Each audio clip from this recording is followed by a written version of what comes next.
বিশ্বের ৪৩টি দেশে বিভিন্ন মাত্রায় ভ্রমণ নিষেধাজ্ঞা আরোপের পরিকল্পনা করছে ট্রাম্প প্রশাসন। বলা হচ্ছে, নতুন এ নিষেধাজ্ঞা ট্রাম্পের প্রথম মেয়াদে আরোপিত নিষেধাজ্ঞার তুলনায় বেশি বিস্তৃত হবে। এ বিষয়টি সম্পর্কে জ্ঞাত এবং অভ্যন্তরীণ নথির বরাত দিয়ে প্রতিবেদন প্রকাশ করেছে নিউ ইয়র্ক টাইমস ও বার্তা সংস্থা রয়টার্স। নিউ ইয়র্ক টাইমসের প্রতিবেদনে বলা হয়েছে, ট্রাম্প প্রশাসনের এবারের এই নিষেধাজ্ঞা তার প্রথম মেয়াদে আরোপিত বিধিনিষেধের চেয়েও ব্যাপক হতে পারে।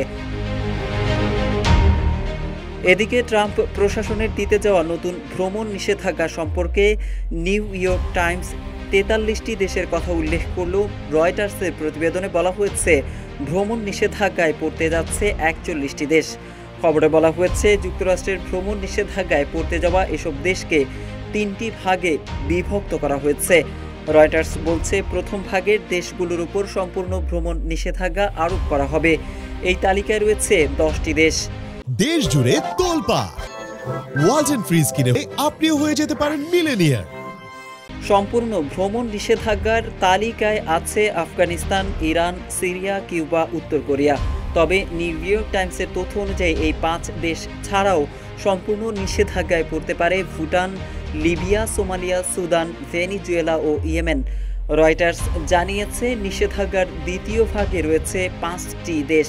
ইরিত্রিয়া, হাইতি, লাওস, মিয়ানমার, দক্ষিণ সুদানের উপর আংশিক ভ্রমণ নিষেধাজ্ঞা আরোপ করা হবে। নিষেধাজ্ঞা কার্যকর হলে এসব দেশের পর্যটক ও শিক্ষার্থীর উপর প্রভাব পড়বে। তবে নিউ ইয়র্ক টাইমস বলছে, এই ভাগে আরও থাকছে Belarus, Pakistan, Russia, Sierra Leone ও তুর্কমেনিস্তান। এছাড়া তৃতীয় ধাপের দেশগুলোকে 60 দিনের সময় দেওয়া হবে ট্রাম্প প্রশাসনের উদ্বেগ দূর করতে। তবে এখন পর্যন্ত তালিকায় এশিয়ার বেশ কয়েকটি দেশের নাম থাকলেও বাংলাদেশের নাম খুঁজে পাওয়া যায়নি।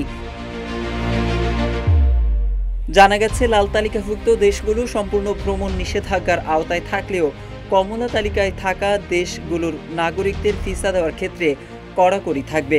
তবে ভিসা একেবারে বন্ধ থাকবে না। হলুদ তালিকায় থাকা দেশগুলোকে তাদের ত্রুটি সংশোধনের জন্য 60 দিন সময় দেওয়া হবে। এ সময়ের মধ্যে তারা যদি ত্রুটি কাটিয়ে উঠতে না পারে, তবে লাল বা কমলা তালিকায় অন্তর্ভুক্ত হতে পারে। মোহাম্মদ সাইফুল ইসলাম, ইত্তেফাক।